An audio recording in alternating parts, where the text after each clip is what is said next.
A paz do Senhor Jesus, tudo bem?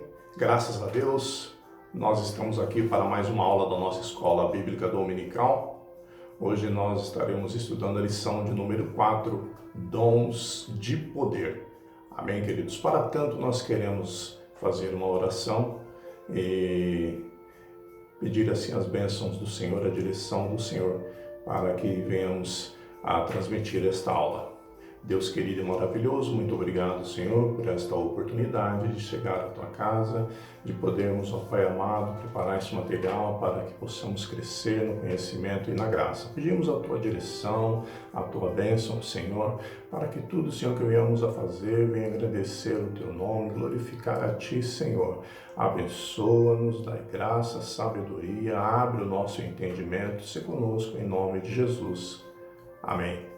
Graças a Deus. Nós estamos estudando nesse trimestre a lição concernente aos dons espirituais e ministeriais, servindo a Deus e aos homens com poder extraordinário. Essa lição de hoje, ela vai dar sequência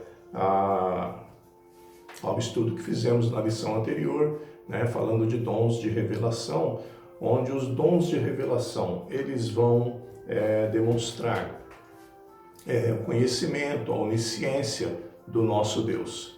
Hoje nós estaremos estudando os dons de poder, onde será demonstrado a onipotência do nosso Deus.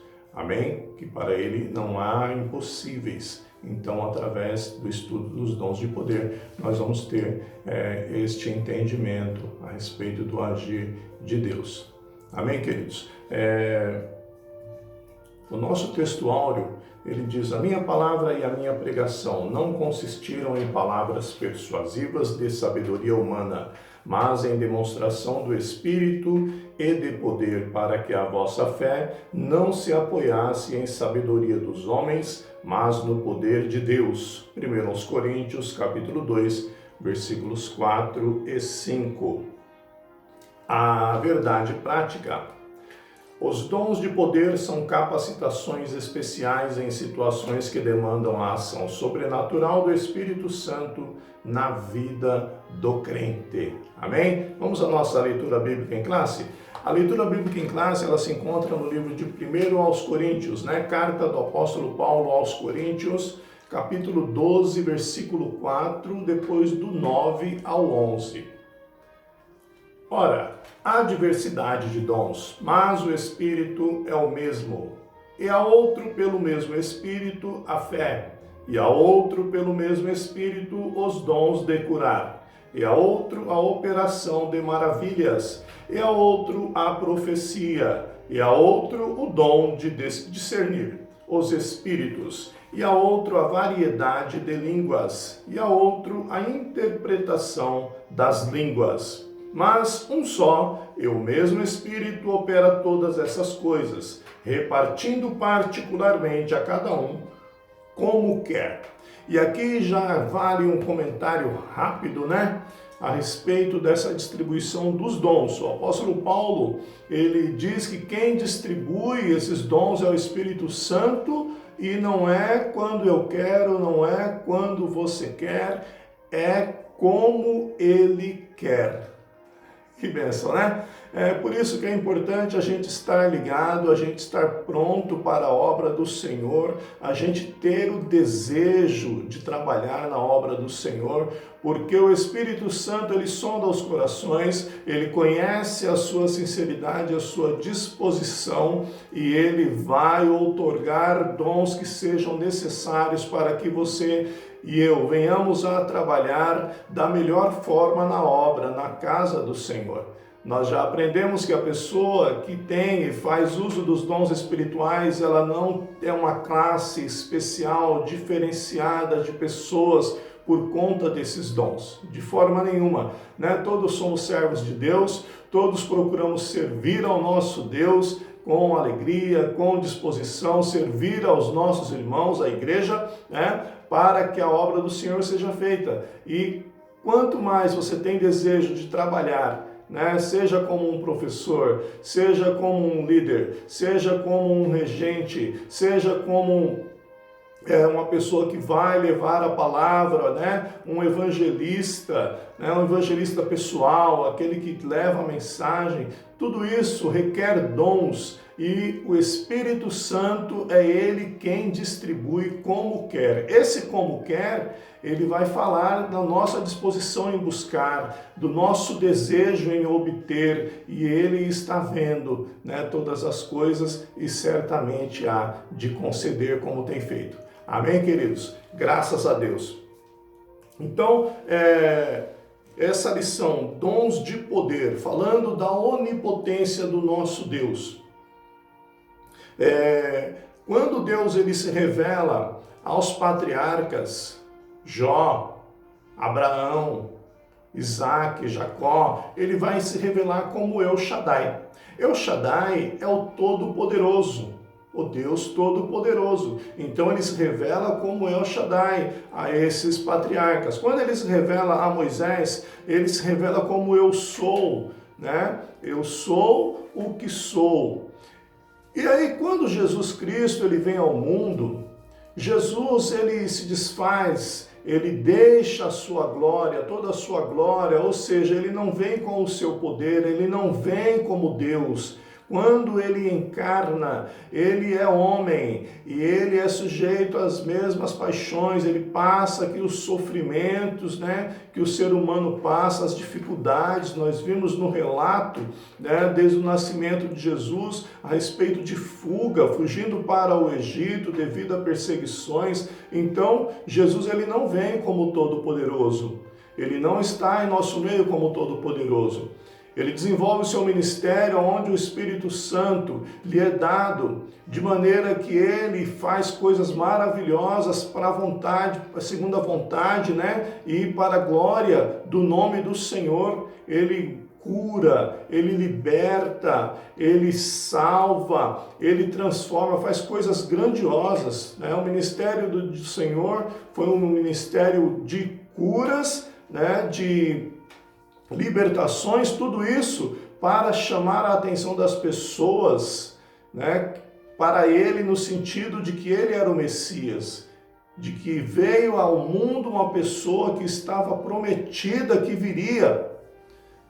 E através desses sinais, as pessoas se chegavam a ele, muitos criam, é o relato que nós vemos. Quando Jesus vem a morrer, e depois ele ressuscita. Após a sua ressurreição, nós vamos encontrar lá em Mateus capítulo 28, Jesus falando que é-me dado todo o poder nos céus e na terra. Então agora, após a sua morte, Jesus ele é glorificado. Jesus ele recebe de volta aquela condição primeira que ele tinha quando estava no céu. E agora Jesus, ele retorna, ele recebe toda a honra, toda a glória, todo o poder, e ele declara da seguinte maneira: é-me dado todo o poder nos céus e na terra. Agora ele tem todo o domínio, todo o controle, a morte não tem poder sobre ele, a morte não pode fazer mais nada. Jesus agora ele tem o controle e o domínio sobre todas as coisas. Acontece que a palavra de Deus vai declarar que Jesus, ele é a cabeça da igreja. E para que a igreja continue a obra do Senhor, como ele disse que nós faríamos coisas tais como as que ele fez, e muito mais. Até porque o ministério de Jesus durou 3 anos e meio. A igreja já tem um ministério que dura mais de 2000 anos. Então certamente vai fazer muito mais, né, do que Jesus fez em 3 anos. E a igreja tem feito coisas grandiosas, o corpo de Cristo tem feito coisas maravilhosas. E agora Jesus ele declara dessa forma: mas para que a igreja possa trabalhar com poder, né, para que venha executar as obras do Senhor, é necessário o Espírito Santo, os dons espirituais. E a igreja ela recebe como nós já lemos aqui na nossa leitura bíblica em classe, ela recebe os dons. E hoje nós vamos falar desses dons espirituais. O ministério de Jesus, então, foi marcado por inúmeros milagres, principalmente curas, né? A história da igreja comprova que no primeiro século muitas maravilhas foram operadas no poder do Espírito Santo, né? Nos primeiros cristãos sobejavam os dons de poder. E aí cabe uma pergunta aqui, né? Por que atualmente não vemos as manifestações dos dons de poder em nosso ambiente com mais frequência? É uma pergunta bastante oportuna. Ele faz algumas conjecturas aqui. Será falta de conhecimento a respeito do assunto? Ou será por causa do mau uso que alguns fazem das dádivas divinas? Então, realmente, é um caso a se pensar. O Espírito Santo continua agindo, o Espírito Santo continua à disposição da igreja e nós devemos buscar com zelo, como diz o apóstolo Paulo, buscar com zelo os melhores dons. E este é um papel da igreja, uma função da igreja. Amém, queridos? Graças a Deus. Olha, nós vamos entrar aqui então no tópico número 1, que tem por título o dom da fé. O dom da fé. O dom da fé, queridos, ele começa dando a descrição, a definição, né, bastante conhecida a respeito da fé. Ele diz: a fé é o firme fundamento das coisas que se esperam e a prova das coisas que se não veem. Hebreus capítulo 11, versículo 1. Então ele pega a galeria dos heróis da fé. Ele pega o exemplo ali daqueles homens e mulheres que tiveram fé além do que a gente pode imaginar, né? Então, é o firme fundamento das coisas que se esperam. Eles tinham uma esperança. Eles tinham uma disposição para esperar. Por que eles esperavam? Porque havia uma promessa. E eles esperavam nessa promessa. Apesar de não estarem vendo, eles tinham prova que o Senhor não tarda, que o Senhor não falha nas suas promessas. Maravilha? Então eles ficavam nessa expectativa e nós vemos relato lá da galeria dos heróis da fé que muitos vieram a morrer. Muitos vieram a morrer, né? Mas o que foi prometido a eles é garantido e em nome de Jesus alcançado, porque Deus, ele não deixa cair uma só das suas palavras. Amém, queridos? Graças a Deus. Então, olha só, essa definição de fé, né? Essa definição bíblica sobre a fé mostra a total confiança e dependência em Deus. A fé, quando nós falamos em fé, a fé é confiança, é certeza. Então tem a fé natural. Você sabe que você trabalha um mês inteiro e no final do mês você vai ter o seu salário. Isso é uma fé, você acredita. É uma fé natural. Você, pela manhã, quando você acorda, se você não tiver nenhuma alimentação física, né? Há pessoas que têm uma limitação física, mas se você não a tiver, você vai fazer um movimento para se levantar, né? Para levantar um braço, para pentear um cabelo. Mas se você tiver alguma limitação, você já sabe que você não adianta tentar, que você não vai conseguir, né? Você tem aquela dificuldade. A pessoa que anda, ela já sabe, vai levantar, vai andar. Por quê? Para ela está tudo normal, ela acredita que aquilo pode ser feito. Ou seja, isso é uma fé natural. Tem uma outra fé, e nós já vamos ver aqui também, é que é a fé salvífica, né? A fé salvífica é aquela fé que quando a pessoa ouve a palavra, ela ouve a mensagem do Evangelho, a palavra ela vai produzir uma fé nessa pessoa. Deus vai dar graça, vai ser gerada fé nessa pessoa para que ela creia naquela palavra e aceite o Evangelho, aceite a palavra de Deus, né? Reconheça os seus erros, veja bem como que é aceitar, reconheça os seus erros e se arrependa dos seus pecados. E assim ela vem a ser salva e acontece a regeneração, todo o processo da salvação. Amém? E tem essa fé que aí já é uma fé diferente, né? Uma fé para crer em algo grandioso que você não vê, e aqui nós vamos chamar do dom da fé, e nós vamos ver com mais detalhes, né, essa condição. Então, o dom da fé é a capacidade que o Espírito Santo concede ao crente para este realizar coisas que transcendem a esfera natural da vida, objetivando sempre a edificação da igreja. Isso aqui é muito importante sempre destacar, que tudo é para a edificação da igreja. A pessoa que tem fé, que consegue entender, aceitar, receber coisas que de repente outras pessoas não conseguem. Isso não é para que essa pessoa se engrandeça. Tudo isso é uma pessoa usada para a edificação da igreja. Que isso possa ficar muito claro para nós. Amém? Muito bom.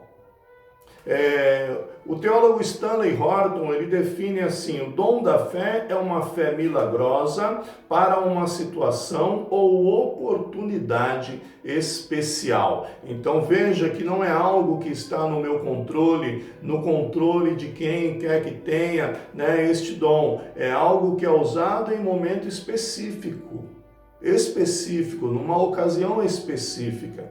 Amém? Muito bom. Esse é o nosso tópico número 1, que traz agora um exemplo, né, do dom da fé aqui. E este exemplo vai falar de Moisés. Moisés, quando ele sai do Egito e ele sai conduzindo o povo de Deus rumo à terra prometida, Moisés se depara com o Mar Vermelho está ali à frente. E isto traz uma preocupação, um temor muito grande, porque quando eles olham para trás, o exército do Egito, o exército do faraó, vem em perseguição deles. Então eles estavam entre o mar e o exército de faraó. Aquilo trouxe um temor muito grande. E todas as pessoas entraram em pânico e começaram a murmurar. Mas Moisés, ele tinha o dom da fé. Então, o comentarista ele vai dizer assim, Moisés viu pela fé o livramento antes de o fato acontecer. Então, ele pede calma às pessoas. Fiquem quietos e vejam o livramento que o Senhor vai dar neste dia. Então, antes do Senhor abrir o Mar Vermelho, aquele relato maravilhoso que os irmãos conhecem, ele já estava vendo, antevendo. Então esse é o dom da fé. Enquanto as pessoas estavam no natural, ele estava no sobrenatural. Amém? Isso não é uma coisa para todo momento, são situações específicas, como já vimos aqui. Graças a Deus. No tópico 2 ele vai falar sobre os dons de curar, né? Dons de curar. O que são os dons de curar? São recursos de caráter sobrenatural para atuarem na cura de qualquer tipo de enfermidade. E aqui, irmãos, é importante que nós saibamos que a pessoa que tem o dom de curar, ela é usada, né, nos momentos em que o Espírito Santo a toca para que venha a usar esse dom. Ele revela, porque como nós vimos na lição anterior, ele é onisciente, então a pessoa é revelada e a pessoa ela vem e entra com o uso daquele dom em relação àquela pessoa que tem uma determinada necessidade. Mas nós não vemos as pessoas saindo por aí pelos hospitais curando todo mundo, porque esse é um dom usado para a edificação da igreja também. Então nós temos a cura como sinal, quando através da cura de alguém, o evangelho, a palavra é levada para que pessoas sejam alcançadas e creiam no Senhor. E nós temos também esse dom de curar, aonde o Senhor, por sua infinita misericórdia, Ele deseja, Ele quer que determinada pessoa seja curada, é soberania de Deus. Mas não é uma coisa que eu vou fazer por minha conta, vou entrar no hospital e sair curando todo mundo. Não existe curandeiro. Não tem esse negócio de curandeiro. Não procure curandeiro. Né? Então dependamos de Deus, estejamos agindo segundo a vontade de Deus, que é para glorificar o nome do Senhor e edificar a igreja. Amém? A concessão desses dons à igreja deve-se à necessidade de o evangelho ser anunciado como uma mensagem poderosa ao não crente que outrora não tinha fé, mas que agora passou a crer no evangelho, arrependendo-se dos seus pecados. Então, é o sinal, como diz lá em Marcos, né? Aí no item 2 ele fala sobre a redenção e as curas. Enquanto não recebemos o novo corpo imortal e incorruptível, estaremos sujeitos a toda sorte de doenças. Aqui cabe um comentário concernente ao crente que continua tendo enfermidade. Após aceitarmos a Jesus, não significa que teremos uma vida eternamente saudável. Nós temos visto irmãos morrer de Covid-19 aí, 3 por 2. Ou seja, direto. Porque esse dom, ele não é usado assim, de forma a garantir que nós vamos agora estar tranquilo. Todo mundo na igreja está sossegado, não vai ter problema nenhum, negativo. Enquanto nós não tivermos o nosso corpo incorruptível, enquanto o Senhor não vier buscar a sua igreja, nós estamos sujeitos a estes problemas, a essas enfermidades, a essas dificuldades. E devemos buscar no Senhor a cura. Veja que eu e você, independente de termos o dom, nós temos a autorização do Senhor para impor a mão sobre os enfermos. Eu tenho que ter fé, o enfermo tem que ter fé, e aí pode orar em nome de Jesus, orar em nome de Jesus. Agora, quando alguém tem o dom da fé e é revelado, não precisa nem que a outra pessoa tenha fé, ele vai orar e o Senhor vai curar, porque é o Senhor que cura, não é a pessoa, não sou eu, não é você, não é quem tem um dom, quem cura é o Senhor. E cabe aqui um exemplo do profeta Eliseu, que a palavra de Deus vai dizer que o profeta Eliseu, que ressuscitou morto, que curou muitas pessoas, que fez grandes maravilhas, morreu enfermo. Morreu enfermo. Isso aqui precisa ficar muito claro, muito gravado aí na nossa mente. Amém, queridos? Então, cura é soberania de Deus. Vamos ficar atento a isso aqui. O carro-chefe da igreja é pregação do evangelho, não é cura. A principal função da igreja é pregar o evangelho a toda criatura. Quem crer e for batizado será salvo. É isso que é importante, é o trabalho principal da igreja. O trabalho principal da igreja não é assistência social, mas a igreja tem que fazer assistência social. O trabalho principal da igreja não é sair curando as pessoas, mas a igreja deve orar pelos enfermos para que sejam curados. O trabalho principal da igreja é pregar o evangelho. Isso precisa ficar claro para nós, para que não sejamos enganados aí por muitas conversas que a gente vê por aí, amém? Graças a Deus. E aí o apóstolo Paulo ele fala dessa condição do ser humano, né, esperando esse tempo onde teremos o nosso corpo glorioso. Ele fala a respeito da natureza, que ela geme, né, com dores de parto, e aí no versículo 23, Romanos 8, 23, ele vai falar: não só ela, ou seja, não só a natureza geme, mas nós mesmos, que temos as primícias do Espírito, também gememos em nós mesmos, esperando a adoção, a saber, a redenção do nosso corpo. Amém? Graças a Deus. E aí, ele fala ainda aqui sobre a necessidade desses dons. É uma necessidade. Os dons de curar são necessários à igreja da atualidade. No mundo incrédulo, em que a medicina se desenvolve rapidamente, o ser humano pensa que pode superar a Deus. Então, todo o poder emana de Deus, querido. Todo o poder emana de Deus. Por que emana? Porque Ele é a fonte. Ele é todo-poderoso. Então, Ele concede poder através do Espírito Santo. A sabedoria, todo o conhecimento que os homens têm é Deus que concede. Então nós não devemos idolatrar pessoas que curam, porque quem cura é Deus. Nós não devemos idolatrar médicos, não devemos idolatrar os homens, não devemos idolatrar ninguém. Idolatria é pecado equivalente ao pecado de feitiçaria. E nós devemos ter cuidado com isso. Amém? Então, a glória é de Deus. Deus continua curando, continua libertando, continua fazendo maravilhas. Deus não mudou. Amém? Graças a Deus. Então, quanto aos dons de curar, o Espírito Santo colocou à disposição da Igreja de Cristo para que a humanidade reconheça que Deus tem o poder de sanar todas as doenças.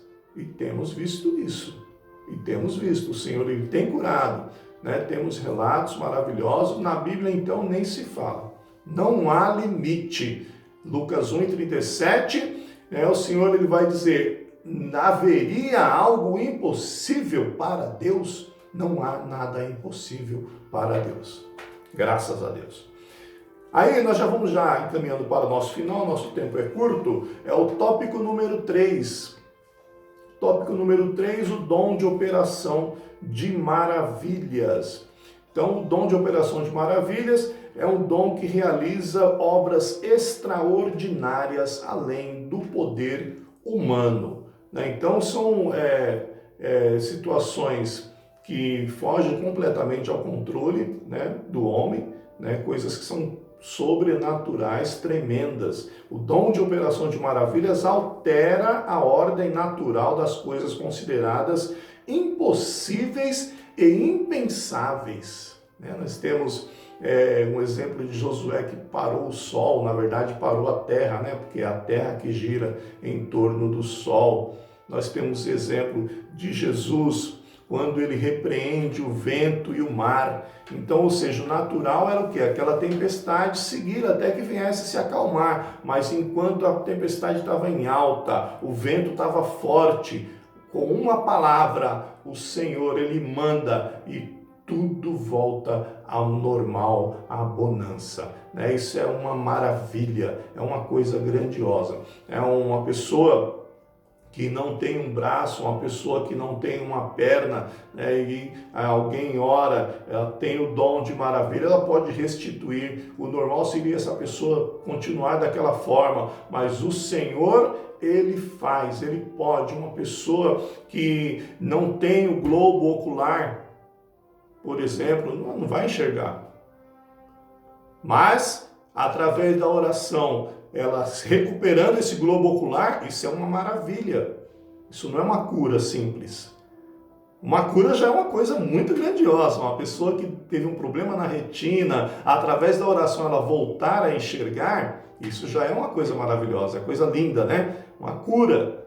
O Senhor curou. Agora, se ela não tinha o globo, por exemplo, tem pessoas que não têm o globo ocular, e através da oração ela volta a ter esse globo, isso é o dom de operação de maravilhas. Amém? Graças a Deus. Olha, mais alguns exemplos bíblicos aqui no ministério de Jesus sobre esta operação de maravilhas. A ressurreição do filho da viúva de Naim, está lá em Lucas 7, do 11 ao 17. A criança ali veio a falecer, estava indo ali o enterro, e Jesus ele manda que pare, ele movido de íntima compaixão manda que pare, e ele manda que se levante aquela criança, levanta-se e é entregue à sua mãe. Outro exemplo aqui, a ressurreição também da filha de Jairo. Jesus vai ali e ressuscita também a filha de Jairo. E mais uma ressurreição aqui que nós temos no ministério de Jesus é do seu amigo Lázaro. 4 dias já havia que estava morto. Jesus ele chega ali depois de muito tempo, depois desse período de 4 dias, e ele manda que retirem a pedra, porque já estava ali enterrado, vamos dizer assim, Ele manda que tire a pedra e ele chama, Lázaro, sai para fora. E Lázaro vem e Jesus manda que retire as ataduras dele e ele anda e fala e vive tranquilamente. Todas essas pessoas voltaram a morrer, mas elas já haviam sido mortas e voltaram à vida.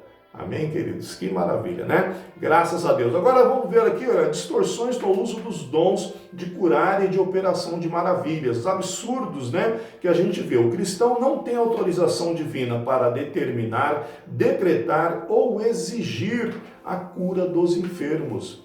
Nós temos visto isso, com muita tristeza. Nós temos visto esse tipo de coisa, pessoas determinando, pessoas decretando, pessoas agendando dia para curar. Quem que faz a agenda do Espírito Santo, irmão? Tem misericórdia. Venha nessa sexta-feira, venha nesta quarta-feira poderosa. Uns absurdos que não têm apoio bíblico. E aí a pessoa, às vezes enganada, vai e chega lá, o que acontece? Nada. A pessoa se decepciona. Com Jesus? Não foi Jesus que mandou ela ir lá, foi aquelas pessoas que fizeram cartazes, que chamaram, né? Que falaram que ia lá um grande avivalista que cura todo mundo. A gente precisa ter cuidado com isso, irmão. Isso é distorção. A palavra de Deus não dá apoio para isso. O homem não cura ninguém. O homem não sabe quando Deus vai curar. No momento que Deus fala, que o Espírito Santo fala com a pessoa, olha, tal pessoa assim, assim, aí ele é usado. E o Senhor age, porque é vontade de Deus, é soberania de Deus. Nós não temos este controle. Fiquemos atentos, alertas a esse tipo de coisa, né? Vamos fugir desses enganos. Amém, queridos? Nossa responsabilidade é orar pedindo a cura. Todos nós. Todos nós. Quem sara o enfermo de acordo com a sua vontade soberana é Deus. E ponto. Isso aqui não é para discussão, não. É realidade bíblica. É realidade bíblica. Como discípulos de Cristo, devemos rogar ao Pai, buscando-o de todo o nosso coração, para curar os doentes. Pois a palavra de Deus recomenda que oremos pelos enfermos. Traz aqui a referência de Tiago 5,14. Nós temos que orar pelos enfermos. Já falamos aqui que quem unge é o presbítero e que o óleo não cura ninguém. O óleo é um símbolo do Espírito Santo. E o óleo, ele é só para que seja passado ali, mas quem vai curar é a oração em nome de Jesus. Se for vontade de Deus, vai ser curado em nome de Jesus. É assim que deve ser feita a oração. E somente os presbíteros ou pastores evangelistas que devem ungir. Nós vamos repetir isso algumas vezes ainda nesse trimestre, tá bom? Então, olha, nós devemos orar pelos enfermos, independente de se ter ou não o dom, tá? Devemos impor as mãos sobre os enfermos para que eles sejam curados. E ele traz a referência de Mateus 16, 18. Tá certo, queridos? Então, assim nós concluímos a nossa lição de hoje.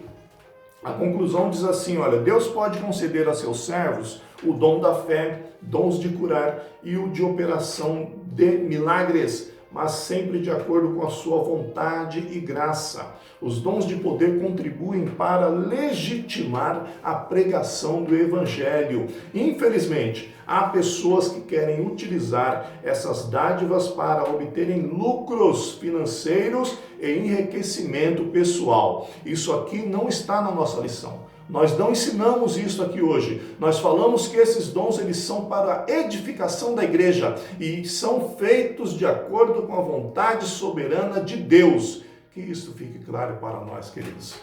Que isso seja uma verdade na nossa vida. Não vivemos enganados, não vamos viver enganados.